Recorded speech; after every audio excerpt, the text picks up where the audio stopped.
Good afternoon, YouTube. Welcome back to my channel. In today's video, we are going to be looking at some sundews. In particular, Drosera regia and Drosera magnifica.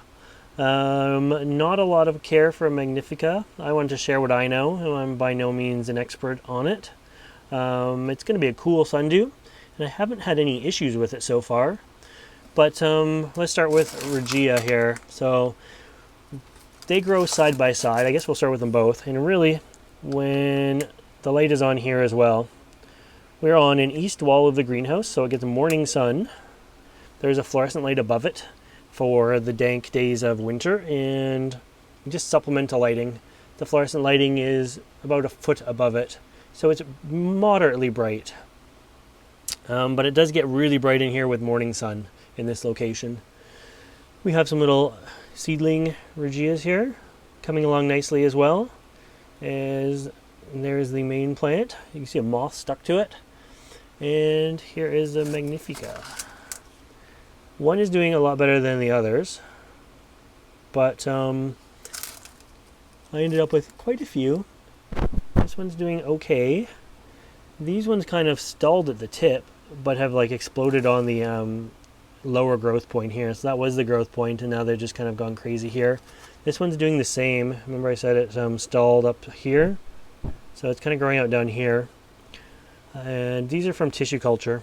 The new leaves are the ones with dew on them. Everything without dew, that kind of curling down, was before I had them. So it's nice that it's getting some dew. It means I can feed them. I found feeding is very important to these guys, and I have just been feeding a crushed fish pellet, just like a dust, super fine, and just enough that it covers them, some of it. You can see some dust on this plant here. We don't want so much it goes moldy or anything like that. That's been there for quite a while and not gone moldy. As for media for these guys and the regias, it is a peat and perlite mix, nothing fancy. I keep them wet but not sitting in water by any means. I almost let them start to dry a bit. For aeration in the media, I have actually taken a pencil and pushed holes into the media down beside the roots. So these holes go deep down into the pot and just give some air exchange right more into the middle of the pot, so there's not as many dead zones in the core. I put them in a bigger pot because I don't really want to transplant them very often. So I thought oversized pot is going to be better for them. And yeah, so they're in a medium light. They have intense light for a few hours a day when it's sunny, and then the sun kind of passes and they have the supplemental lighting for the rest of the day. The humidity in here is between 80 and 95% usually, so it's quite high, but not like dripping on them or anything like that. Temperature wise, for the summer, it would get to about 28 Celsius. But that is climate controlled. It never got any hotter than that.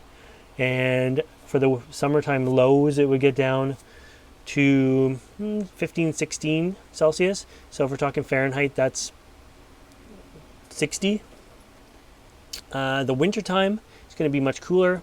I'm finding they're already perking up a little bit. The daytime highs in here now are about 25, which I guess is about 75 without doing any, which is like rough math. And winter lows, once winter comes, it'll get down to 10 Celsius or 50 Fahrenheit in here. And I think they're going to really enjoy the cooler temperatures.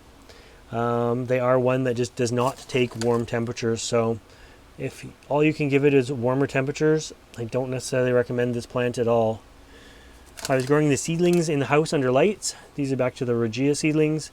And you know, I brought them out here anyways because although it's more stable of an environment in there, the warm temperatures are just not what they're looking for. So I didn't want them to get heat stressed. So out they come. They may grow a little slower, but at least they're not going to be heat stressed out here. And yeah, the regia likes lots of food as well. And I've been growing regia for many years. It seems to be really easy going for me as long as I can keep the temperatures down. And the media, just don't keep it too wet. So anyways, that is a few care tips anyways for growing magnifica and regia. I hope you liked this video, and if you want to see more videos like this, make sure you subscribe to my channel. As always, thanks for watching.